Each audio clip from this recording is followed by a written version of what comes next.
I could, I wanted to try. I have Blab screen sharing that I want to try, but I'm not sure how it works. Well, you can drop a link into the empty seat, and it will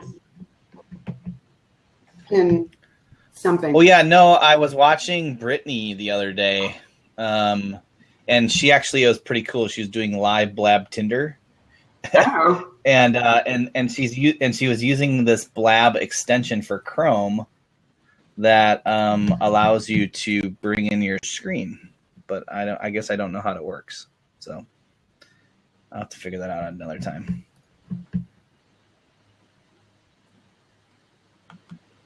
So I think we're recording, by the way. Oh, we should say words now. Oh, should I do that intro thing? All right. Hey, everybody. Today is Friday, April 29th, last Friday of the month for the month of April. You're hanging out with my community manager, my community manager Hangout, the community built by, for, and managed by community managers. We're on Blab again because we've all been a little busy and felt like, well, we didn't have any panelists officially.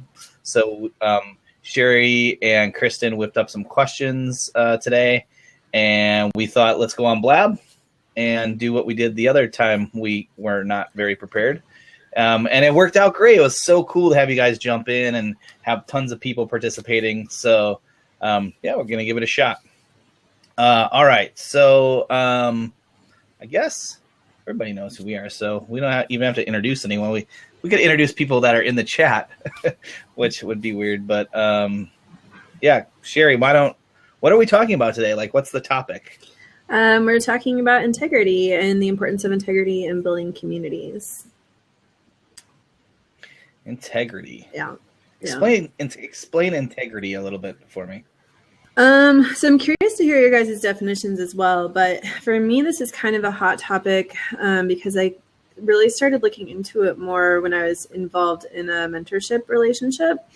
And there's so much more to it that I didn't even realize. Like, it goes beyond like honesty and doing what's right, but also goes into like follow through and doing what you say you're going to do, which is hugely important, obviously, in a mentorship-mentee relationship, but also when you start getting into community.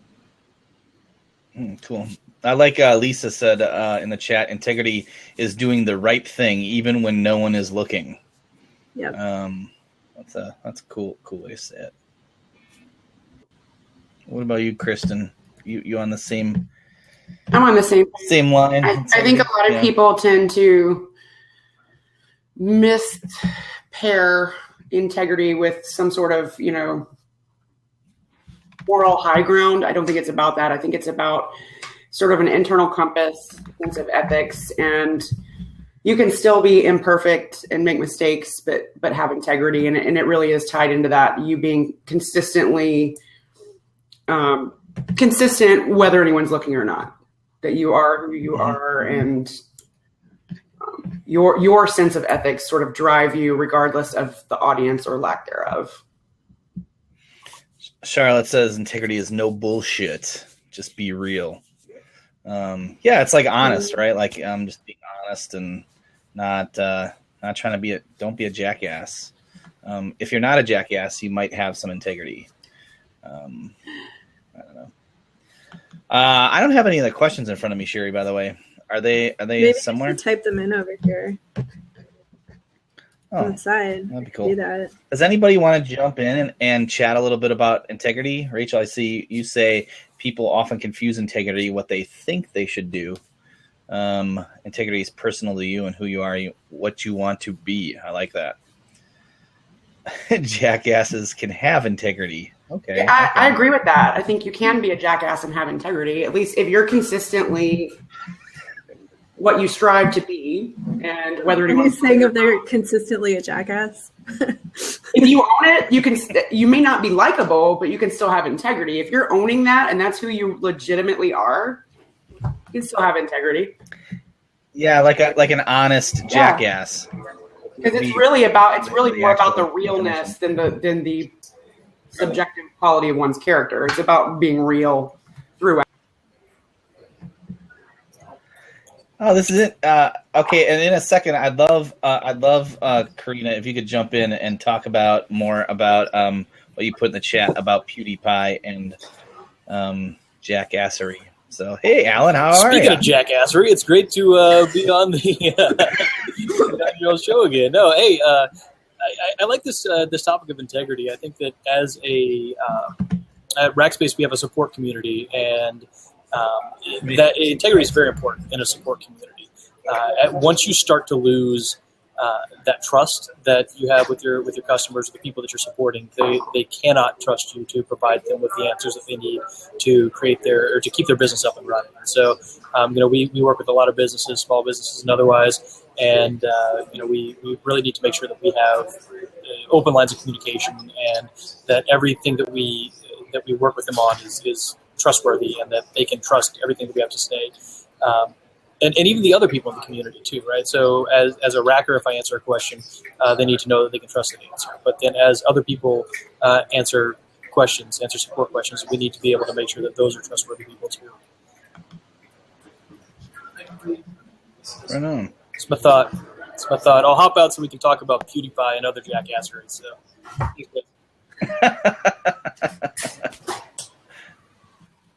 I don't know. She said there's a fire alarm, so I don't know.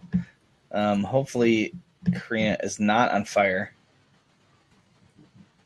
But I'm not on fire. Wait a second. Oh, I clicked way too much. There we go. Oh, there you are. How's it going, hey. everyone? Hi, I'm Karina, and just PewDiePie came up because I'm working with a video game company called Lightning Rod Games. It's sort of a new gig, and integrity is a big question mark for us because we're trying to make family-friendly games, and there's a lot of else out there, stuff that doesn't just fit into our bucket. So PewDiePie has been sort of an interesting example for us because he definitely, I would argue, has integrity, and I would also argue is a jackass, and is sort of aware of it and works it. Integrity, I think, is just being honest in a way, and you can sort of let people take you or leave you. I think part of integrity is maybe being honest about the not so savory parts of you. And people respect that a lot. And that's sort of where I think PewDiePie came to be. I like that. Awesome. Yeah. Cool. Maybe we can do the second question now. What? Yeah, sure. You know what's cool? You know what's cool about Blab is when you leave, that's like dropping the mic. Like right now, Karina, she just jumped in. She gave a great thing, and then boom, eject out of the seat. That was awesome. What is question 2? So why does integrity matter in general? I think so this is the first thing off of my head. When if somebody asks me, well, why does integrity matter? Well, we just said that it's about being honest. And I instantly think of that phrase that, people want to do business with those they know, like, and trust. If definitely if you have to make money for a living, you probably want to be trusted. You gain trust by being honest. And so I don't know. I think integrity probably pays you back in spades, right? And plus, I think people will know if you're lying, or it's a lot easier, especially in our internet world, I guess you could say, like, or our communities. It's a lot easier to get caught lying.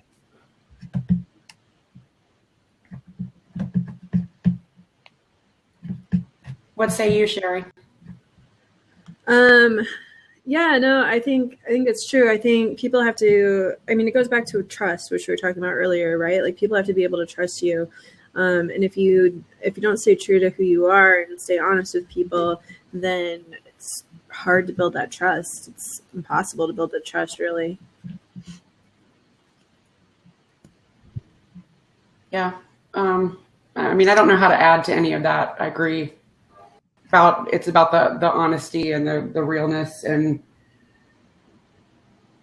you either have it or you don't, and it does undermine your ability to, especially with communities, it undermines your ability to engage and communicate if you're not legit. Yeah, Lisa said Lisa says she thinks it's because it's a clear gauge on whether someone's real, authentic to what their brand is. So.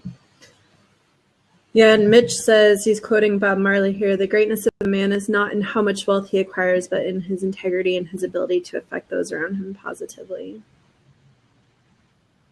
Boom, dropping up with Bob Marley. That's awesome, Mitch.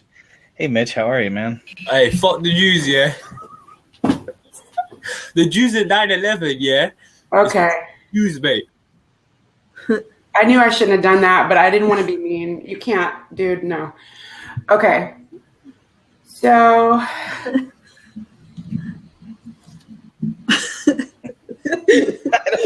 Apparently not, Mitch. And yes. Hello? Probably not, yeah. All right. What? By the way, for those of you who just jumped in, please feel free to knock on the lock seat and jump on in. We're really just, if you got something to say or just want to jump in, say hi, whatever, just please feel free. That's why the seat's open. So what's our next question? Then it's just rolling Sherry? into how does that apply to communities? Like, why does integrity matter in communities specifically? Yeah.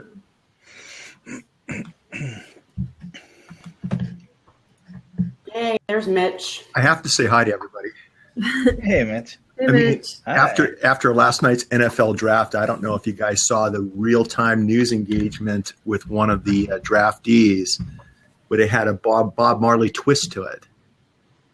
Did you guys catch that? Mm-mm. Mm-mm. But it has to do with integrity. So last night, about 15 minutes before a top draft pick was going to be selected, somebody hacked into his social media accounts and shared a picture of him hitting a huge bong with a gas mask on. Okay. And in real time, months and months of preparation, time, energy, and expense of evaluating these players. In 15 minutes, it changed the draft. In 15 minutes, it might have changed the future of some of these franchises as to that particular selection. In fact, I shared the article with David Merriman Scott, who writes about this stuff all the time. The reality is, though, listening to Dan Patrick this morning is, and that's where I was thinking of Bob Marley, because if you saw these pictures on Twitter, I mean, this dude was hooked up. The reality is he's 21 and he's in college, and it still falls back to it's all about integrity. It's all about character, right? I was talking to the kids this morning when I was taking them to school. I still drive the kids to school. They're in high school, but it saves everybody time. The difference between character and reputation, right? And I was, at least my definition, what I was telling the kids, I said, what would you guys rather have, a good character or a good reputation? And they're thinking about it. This is a trick question for Mr. Jackson, right? And I don't really know the answer, but I said, listen, character is, it's what you say and do when nobody else is watching you. It's really who you are. Your reputation may be a false reputation. It may not be based upon facts. It might be based upon false perception. So for me, I think character is really what it's all about. And then your reputation and your integrity will follow. And it's interesting. So I think what's interesting is we've all experienced on the live platforms, especially with live streaming, these issues come up, right? Mm-hmm. And it's like, if you're a bullshitter, if you're trying to pull the wool over people's eyes, you're going to get called out. You're going to get caught, and you're going to be put in your place. And that's the way it should be. Yeah. And I'm just glad I'm just glad this technology wasn't around when I was 18 years old. That's all I'm saying. For real. You know what I'm saying? So I'm just listening to the conversation. I just wanted to say hi and just let you guys know this is a very, very important topic that I think all of us can work on every single day. That's part of being a human being, right? Absolutely. Starting here. Yeah. Oh, absolutely. Absolutely. So anyway. Yeah. No, absolutely. I love that thought. On character. So I think at least, with my kids too, it's kind of like everything I do, it's about not necessarily raising them right, but helping them build their character, right? And just be people who are, good people, Yeah. And, especially as they get older and you release them into the world. What I love is when I say something profound that does mean something, and either one of my kids will look at me and go, yeah, Dad, but what about when you did that last week and then blah, blah, blah. right? So kids, it's like they Yeah, they call. and I love you it, out and they're on it, right, and especially with the distracted driving stuff that we're talking about, on some of the other platforms is, it's one thing, you got to walk your talk in life, and it's easier said than done. And I work on it every single day. But I just wanted to say hi, you guys, and just wish you guys a great weekend. Have a great TGIF. I'm just trying to get caught up here at work and all the above. Mitch, Hey, Mitch, real quick Yeah, before you awesome. jump Thanks, off, Mitch. you said it's something you work on every day. What do you do to kind of improve it and move forward? What works for you? Well, I think, in all honesty, as a lawyer, okay, and there's a lot of stuff going on in my business, my practice, and my life. A lot of causes I'm involved with, a lot of cases I'm working on. It's very easy to take shortcuts on some things. And so what I try to do every single day is, is what I'm about to do next the right thing? Is it something that both of my parents are passed away, a long time ago? If I was sitting down with my mom or dad and explaining to them what I did today, would I be able to look them in the eye with a straight face and be proud of what I did? And would they be proud of what I've just told them I've done? And every single day, I don't know about you guys, but every single day, things come up where I've got to make that decision. Okay, and we get stressed in life. We want to cut corners. We want to save time. It's all about time and attention in today's world. And I don't care what you do for a living. I represent clients doing everything you can imagine in this world for a job or profession. And we all have, I think, ethical challenges that we have to deal with day after day. So for me, it's probably not cutting corners. It's always trying to do my very, very best for a client. Even when I have an opportunity to settle a case today, for example, for X amount of dollars, and it's a good settlement, I know that there's 20% more value to that case than what's being offered. And with 6 months more work, I can get there. The client's not going to know the difference. The client's going to believe whatever I recommend. So maybe, for me, it's always making sure I put the client's best interest first, regardless of how much additional time and effort and gray hairs it's going to give me. So that would be my answer. How about you guys? What is your daily integrity or ethical challenge that each of the three of you face? If you don't mind me asking. So, go ahead. Yeah. I was just going to say, so for me, like I briefly mentioned earlier, the biggest lesson I learned with integrity was the importance of follow through. So what I've tried to do in order to improve that is when I tell someone that I'm going to do something, I actually schedule an appointment on my calendar to do that task if I can't do it right then. And that way I don't forget to do it, because it's not even, I think, good intentions don't count in this case. Like, you actually have to follow through with something that you say you're going to do. And so that way it reminds me that I'm going to do it. That's a good one. Same here. I forgot about that one. I like the point you brought up, Mitch, about because you kind of tapped into the idea that integrity, you should be continuously pursuing it. It's a moving target. Every day you have to move toward it. And I like what you said about the kids calling you out, or anyone calling you out, because the thing about integrity is you show me someone who's perfect or flawless, and I'll show you someone who's full of crap.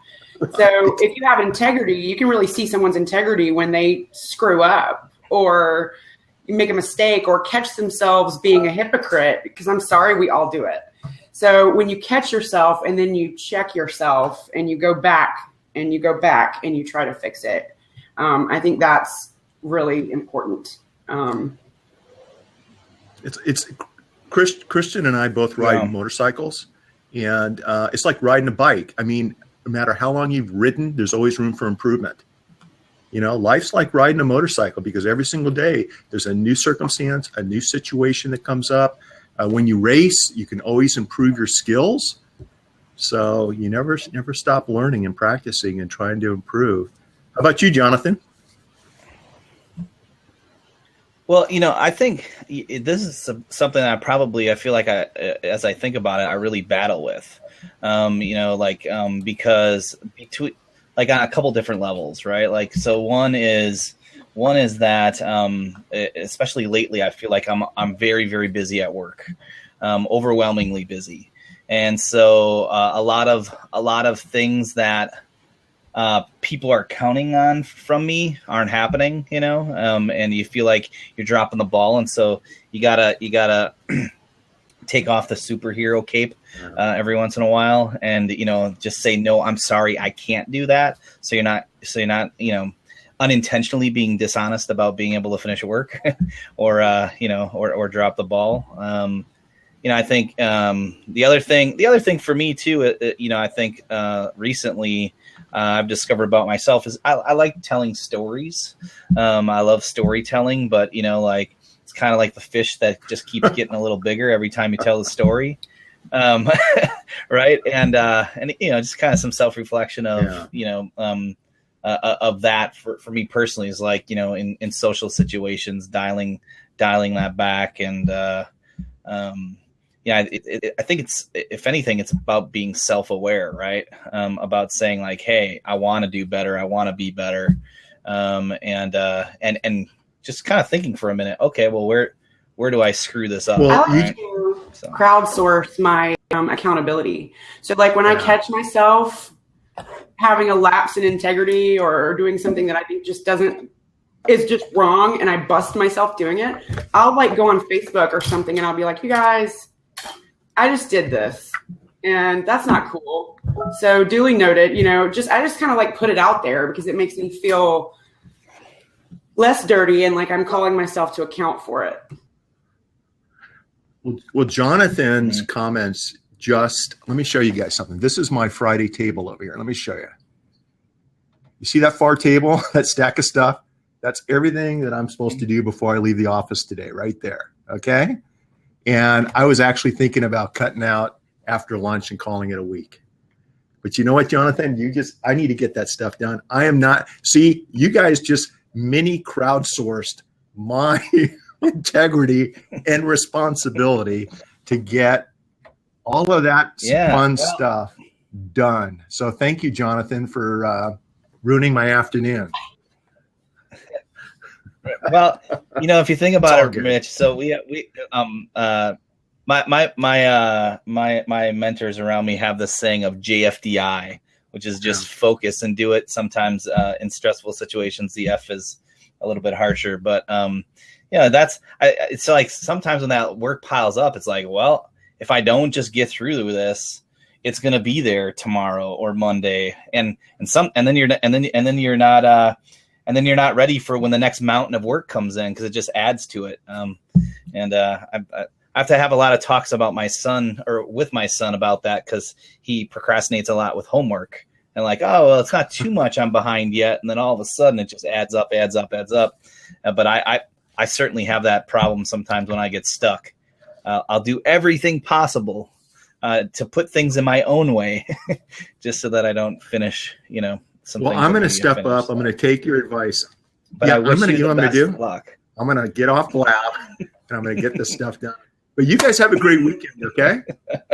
All right. Thanks for bringing me on. I appreciate it. Have a great weekend. Yeah. Anybody else need some motivation? Motivational Friday here on. I want to convince you to work more. I want to jump into the fourth question because it's kind of a meaty one, and I'm super curious to hear what Sherry and others have to say on question 4. What is question 4? So we talked about it a little bit, but what happens when we're put in a position that might compromise the integrity of the community? So say someone else in your company comes to you and wants you to do something that maybe isn't what's right for the community. Like, how do you stay focused on that and make sure that you're really being true to who the community is as well? So honestly, I have not, and the reason why I'm super stoked on this question is I want to hear other people's answers, because I haven't really found myself in this position, I don't think. So I'd be interested to hear sort of a practical application, or how did you handle it? So I've encountered it not as much from trying to compromise the integrity of the community as much as our community is massive. And it's really hard to stay focused on like the core goals for the community. So for me, a lot of times it's bringing it back to, okay, but why do you want us to do that? Like, what are you trying to accomplish here? Just to make sure that that is the best way to get it done. And then creating programs around it too that can help kind of direct that activity, because at least every single week I have some department in our company coming to me saying, hey, like, I really want to get the community involved in this, or I'd really like their feedback on that. And you can't just keep going to the same 5 people over and over asking their opinions on things. Like, they have jobs too. So it's looking at what is the best way to really balance the two, so that your company is still finding value through the community so that you still get a paycheck.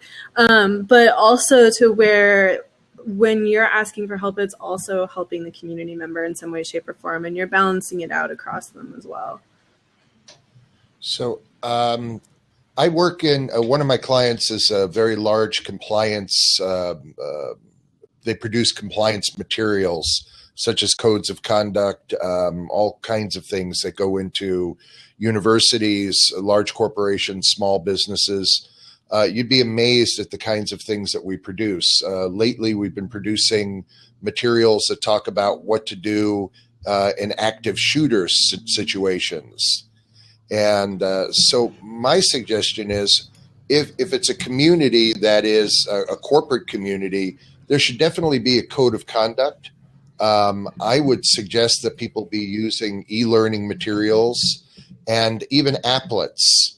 Some companies are doing this. They've got applets that refer to integrity building within companies, and you can download them during the course of the day as an employee, and you look at them and they tell you what to do and make suggestions. When you get to the end, you get points built up, and that can lead to things like getting merchandise, for example, and it might even be just company imprinted merchandise, or it can lead towards time off or whatever the company wants to offer as incentives, so that every now and again you're getting refreshers on what to do. So, and it's very important. There's a lot of aspects. One of the big things is when you're pretty sure that somebody who's working with you has a substance abuse problem. How do you handle things of that nature? Because nobody wants to be a rat, but at the same time, if you're in a business where that individual is responsible for key decisions or works with machinery or does things that could represent hazards. So I think it's very important that the company look at this as the trickle down and make sure that people are feeling comfortable, and even send individuals out occasionally to talk to members of the community and say, do you feel that you have somebody here that you're comfortable bringing problems to? And this happens a lot when you have bullying and it's a supervisor that's bullying, or it could even be sexual harassment of a nature or something like that. And make sure when there are situations that happen that you highlight the fact that individuals who have come forward have not been retaliated against. Because that's a very important thing too, is if you know that in your company, and this happens, companies want to sweep it under the rug. I don't think they should. If there's an issue or there was a problem and somebody in that company stepped forward and took action to improve it, I think that they need to be highlighted in some fashion, or at least it needs to be discussed so that people feel as though they're not going to come forward and say something, and the next thing they know, they're working in Siberia. So those are just a couple of things that come up in terms of when I'm working contracts with this client. Those are good points. I like the part when you were saying about how to decide if you're going to tell someone if someone has a problem, right? Because that's really just having to weigh two different responsibilities against each other and decide which one is the more compelling, or which one you're actually more accountable for, which isn't always easy. But and some companies that we produce these materials for will actually say, if you know of a violation of the code of conduct or rules or laws and you fail to report it, that actually is a violation. So that I'm not so sure how I feel about the punitive action that's taken towards somebody for being quiet. But a lot of companies are looking at that as a way of trying to get people to step forward. The issues happen because, especially in social media, for example, if I'm an employee of a company and I say something and it can be interpreted as the company's voice, the lawsuits aren't just against me; they're against the company as well. And so from a standpoint of protecting yourself as an employee and protecting the company itself, it's getting to be trickier. In the European Union, there's a lot more accountability for what's going on in social media or online than there is here. And it's just a matter of time before we start seeing more of that coming through in the United States. But I'm not sure how it's going to shake out. It is very tricky. But again, making sure that you have people in place that can handle this, that are properly trained, and making sure that the people that are working in the company feel like they can have somebody that's going to listen to them. And that something is going to be done about it too is very, very important. So, Truth. Excellent. I was just scrolling back. I wanted to also just bring in what Lisa had said. Oh, now I lost it.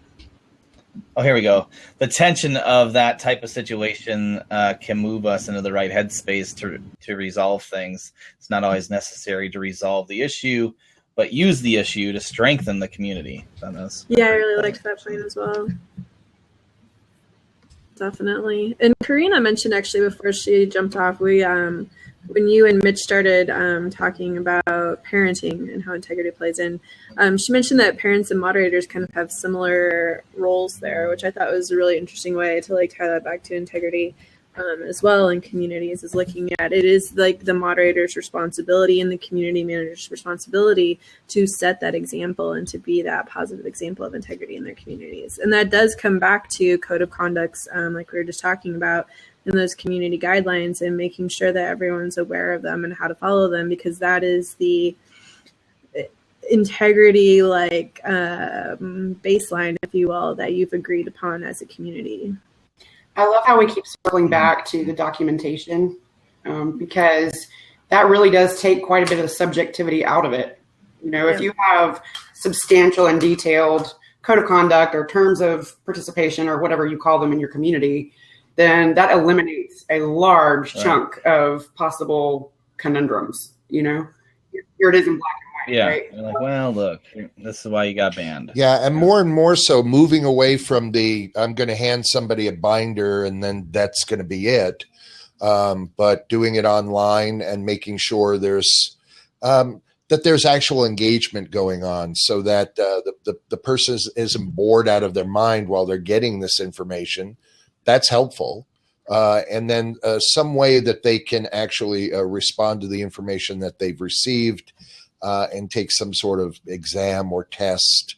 But the other thing, too, that's important is not to just do it the one time when a person comes into the company, but to refresh your codes of conduct and your other materials as often as they need to be done. And you will find in some of these companies we do evaluations on, they have the names of diversity officers and people like that, and phone numbers and email addresses that have long been dead.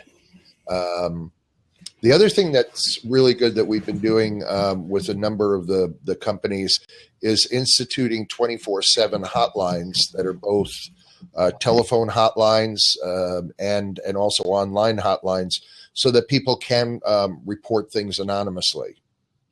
And not all things can be handled anonymously, but I think one of the lines that we use is that we promise to handle things as anonymously as possible, given the need to properly report and investigate the issue. But that helps. It helps a great deal at that point. So.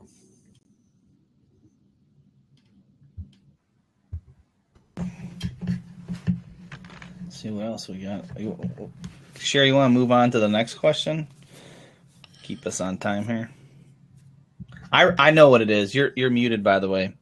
So the next question 5, has to do with like what happens when a community manager lacks integrity. And it's interesting because I think about it in both ways, right? If the community manager lacks integrity publicly, right, then what will people think about that community that's led by that person who lacks integrity? I think it could be very damaging. And then overall, how are you going to respect? Again, bring it back to parenting. You sort of have to lead by example. So how can you expect the community to behave or to act in a good way when the person leading it just doesn't have integrity? This is another one where I wish we could have some kind of an example of when it has happened. Of course, that would be tough to do without calling somebody out, but I've got a bunch if you want. So in community, in terms of what has happened in terms of lawsuits and things of that nature. So one of the interesting things is retaliation lawsuits are way up, and you can file a retaliation lawsuit even if your original claim that you have is completely unjust. So the big problem, of course, what happens as a community manager or supervisor hears that an employee has placed a complaint, maybe against them or another supervisor or the company itself, and their initial reaction is to act with disdain towards that employee. They have to be extremely clear that everything they do in actions against that employee are exactly the same as they would towards any other employee in that company. And, you have to be really careful, because if that person, let's just say you do something like a schedule change, which could be perceived as, normal and routine. But if that person forward and says, oh, they know that I have an issue with childcare and this was done retaliatory, it could be $1 million. And these things have been going skyrocketing in terms of the retaliation claims. So that's a real important aspect of who the community manager is and how, or the supervisors, and how the employees are being treated.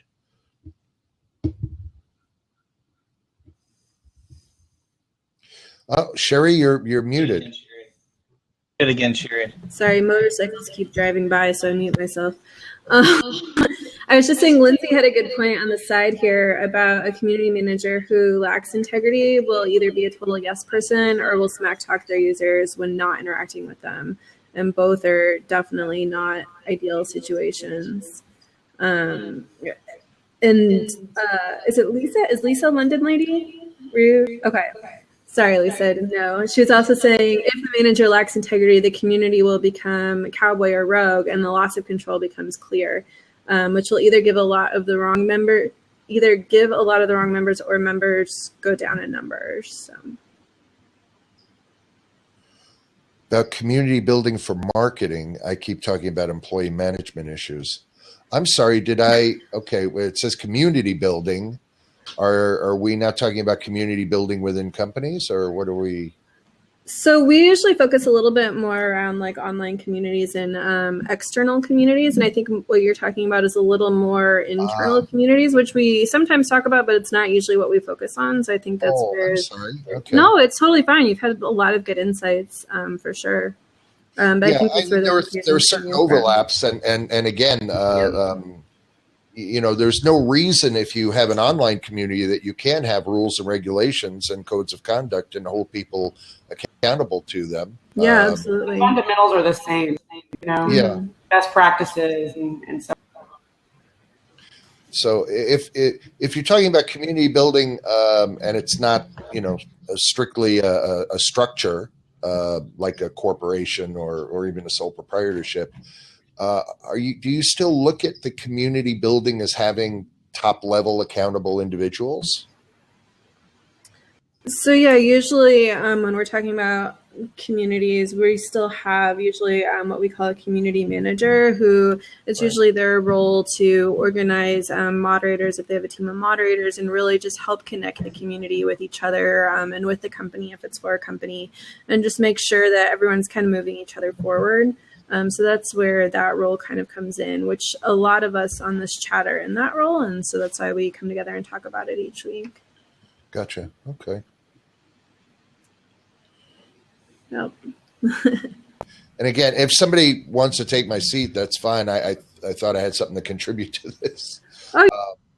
Okay. Oh, no, you do. Absolutely. Thank you. Yeah, no. I like, I like when we can think about other situations, other jobs, other positions, and figure out how do we learn from that as community. And that's the other thing too, is that it's absolutely great. I guess perspectives. These days litigation is huge, and beyond that, when there's friction and things of that nature, no matter what the structure is, whether it's a household structure or just friends, you can create major issues that cause it to just completely fall apart. Often it's simple misunderstandings, and the documentation front certainly does help, and continuing to reinforce the ideals of whatever the association, the guild, the group, whatever that might be, kind of falls into place. One of the things that can happen is you have an individual who is just, for lack of a better term, a shit disturber. And that's often the biggest problem. How do you deal with the troll?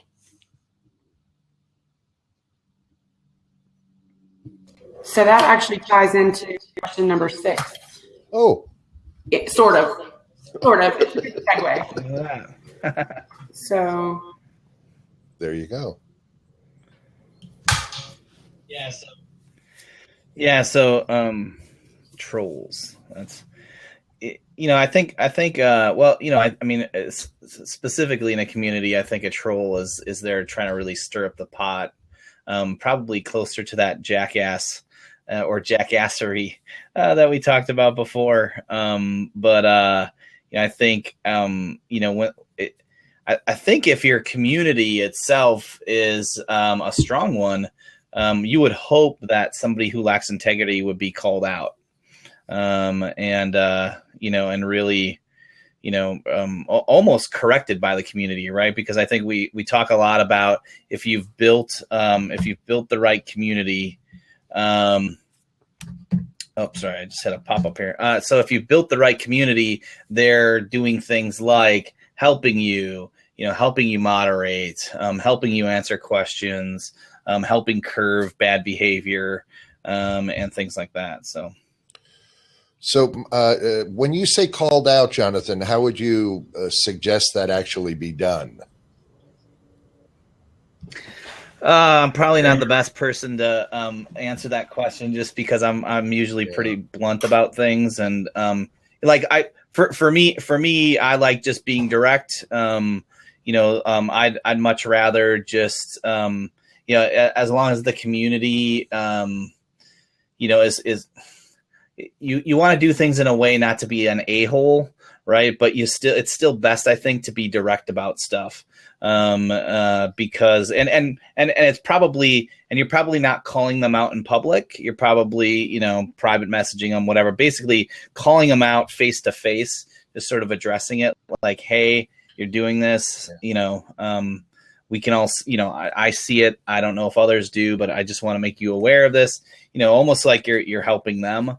But I think that it has to be very direct. It can't be a lot of fluff and beating around the bush, because chances are that person won't quite understand, or they'll, not believe you or so if I had a suggestion to make that might work, and again, it really depends on the structure of the group and all that, but I would look at somebody who was outside of the group, an arbitrator, an individual of that nature. I would make sure to keep this very private, but to speak to that individual and make sure that they understood their relationship, was to go to the individual and express what was happening as far as the group was looking and talking to the individual. I think it helps to a large extent. And you don't want anyone that's within the group to be that point person and risk having the ire of the individual that's being asked to leave taken out on them. And so if you found somebody who you could work with that was in that position, the other thing too is if you're working with somebody who is potentially someone in mental health or and has additional skills, there may be benefits for the individual that is the troublemaker or the problem.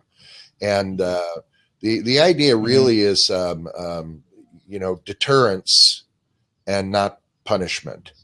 And if they were considered to be good enough to be within the group or accepted into the group at one point, then maybe it needs to be looked at as not a permanent problem, or it could be the result of any one of a number of things: divorce, losing a job, many things. So that's just a potential that I would say for being able to problem solve that. Yeah. No, that's good. Just seeing if there's anything over here in that chat. If somebody wants to jump in, we do have an open seat for now, so jump on in. Well, Kristen, what are your thoughts? Hey, there you are, Chris. Do I click show callers? Is that way? Sorry. Oh. So yeah, you've just been doing that the it's whole cool, time, though. Kristen, that's what you do. You click show callers, and then you can allow her. Hey, Chris. Huh. How you doing? You guys hear me What's okay? up, Chris? Yeah. It's a rare moment. We can hear you great. Working for me, so gotta make sure. Do you were you listening? Like, do you know what? I have an idea of the general topic. I just wanted to jump in. I didn't take full lunch, so I figured I'd take the 2 minutes to pop in here at the end. So. No. Yeah. Well, thanks. Well, what we were just kind of talking about, overall, we've been talking about integrity, and then integrity within communities and community managers, etc. And currently, we're talking about. I just had it. So what happens when a community member lacks integrity? So we had just gotten done. Oh, thank you. So we had just talked about like the actual community manager lacking integrity, and now we're talking about what happens when the member itself lacks integrity. Like, what do you expect within the community? What do you expect to happen? That sort of thing. And then JS had really talked about just from a how that would happen even from an employee standpoint. And then, we had talked about really just, do you call the person out? Well, you don't want to call them out in public. You want to probably address that in private. What's interesting is the one thing that you mentioned, which in particular is a community member. As someone who has a community, around podcast, a big thing for me is that my community members or my ambassadors, it's a representation of me. It's a representation of what I'm trying to do. So if they are doing certain things, it is also, a byproduct of who I am, and I need to be on top of it. I think you have to have these private conversations. You have to be honest with people. I think you were talking about assery before, and I think it's true. Sometimes you might come off that way to them, but I think you have a responsibility to be critical when the scenario calls for it. So you have to be, take that conversation, but be polite about it. Again, have it in private. Say, hey, what's going on? Why are you doing this? Is there something I can help you with? And the other thing I always speak to is make sure they're okay. Because we all have bad times in our lives. We have when things are going on and we are not ourselves. We've all been through this, and reach out. Make sure they're good. Chris, that is a great point. Especially when someone starts having behaviors that you don't expect out of them, right? Like, as we talk about integrity, right? If somebody around you is currently lacking integrity, but you're like, oh, that's maybe not right. yeah, maybe it's because they're just, there's a lot of crap going on in their life that you don't know about, or, they had a bad day at work or whatever, right? I mean, I think things can drag us down, and integrity is something that, can start to go. We all have moments of weakness. I think that's the biggest thing. We all have moments of weakness when we are not ourselves. And I don't know about everybody else, but I'm stubborn. My wife would repeat that same thing and say, yeah, you're stubborn as hell. And sometimes I just need someone to tell me, hey, Chris, shut up. Do you hear what you're saying? And that's okay. I mean, I actually tell people, and some people don't want to because some people think that might hurt your feelings, but just tell me, tell me what the problem is. Tell me if I'm doing something wrong. And I have, buddies who, like Cody Stevenson and, Joel Renner and all these other great people in my life who, if I start to act a certain way, they're going to tell me, hey, Chris, do you realize what you said and how that came across? Because I know you and I know what you meant, but it may not have come across that way. And that's important. So I say have people to check you, just like the government in theory does. Have someone to check you and make sure you are operating within, the proper guidelines, so to speak. I mean, that's maybe not the right word, but the general idea I'm going for. Yeah, I like that because it ties back to what we were saying earlier about how it's a moving target, how, integrity doesn't mean that you're perfect or you don't fail or F up, because you will. It's good when you do have people, whether they're colleagues, friends, whatever, that will help you be accountable. That's super helpful. Yeah, and don't be afraid to cut ties. I mean, if someone is part of your community and they're not representing you well, and it's a consistent thing that's happening, I mean, sometimes you have to.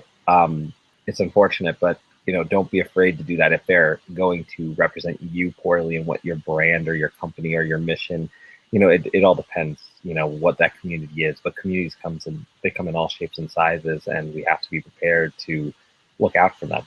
And again, I think you spoke to it earlier, but if you have a really strong community, they're going to come out and, go work for you. That's the best thing. A strong community, often you don't have to step in because they're going to be there and say, hey, this weird thing is happening. Why? And they let you know, and they will support you in that way. Yeah, Emily says a person who's having a bad time can be toxic if they're taking on the community. And I think kind of, Chris, what you're saying, what Emily said is kind of a really good transition into our last and final question to discuss, which is what can we do to encourage each other to maintain integrity within our communities?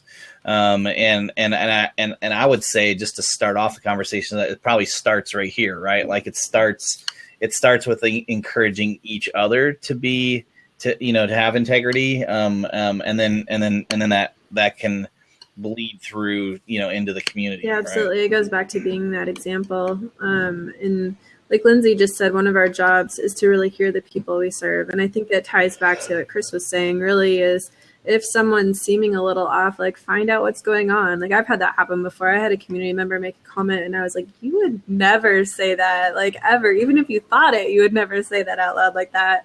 It's like, what is going on? Are you okay? And comes to find out he was struggling with some stuff that I didn't know about. And that was good to know for me. It still doesn't help. It still creates some toxicity in the environment and the community. But being able to know what's going on for no other reason than so that you can really help that person and see how you can be there for them and continue to serve them, even if that means that they're not a part of the community for a while. You can still reach out to them. The context is so important. I mean, because you may know the what, but you may not know the why until you ask. And then when you find out, it may drastically change the way that you might need to address that situation. Right. So I definitely think the problem solving, questioning, gathering of information is important, and not to be knee jerk, especially in the face of something that might be even upsetting to a community manager, because we're all human. So something can happen. We're attached to our communities. We're attached to our people. And so when someone does something like that, especially if it's out of character, and it can be easy for it to hit a button. But if we can just stop and maybe investigate a little bit, it could better. I always advise people to have, no matter what you do in your career, whether it's community management or you're a banker, I don't think it matters. You need to have thick skin. And by having thick skin, it allows you to better undercover these things, because someone might say something which you can immediately take as, oh my goodness, I'm so insulted by this. But instead, if you say, okay, let me sit back and let me ask what's going on here, let me have that conversation, let me find out what I can do to help this person. And then, and overall, before any problems occur, I think if you're constantly going out and saying, hey, how's everybody doing today? What's going on? And you can see sometimes something in non-action. So if you see someone who is constantly saying, hey, I'm having a great week, and they're saying that every Monday when you do this welcome message, and then 1 week happens and you do it, and I have a Slack group, so I think about this in the Slack group. But if I suddenly see that person didn't respond, and now it's been 2 weeks, 3 weeks, that tells me, let me go private message them, make sure everything's good, because they've always been super active. Why are they not active anymore? And I can go back and make sure that everything is all good, and hopefully it is, but you never know. But you could sometimes catch that in advance. So not just being reactive, but being proactive is going to go a long way. Never mind. There's something really loud outside.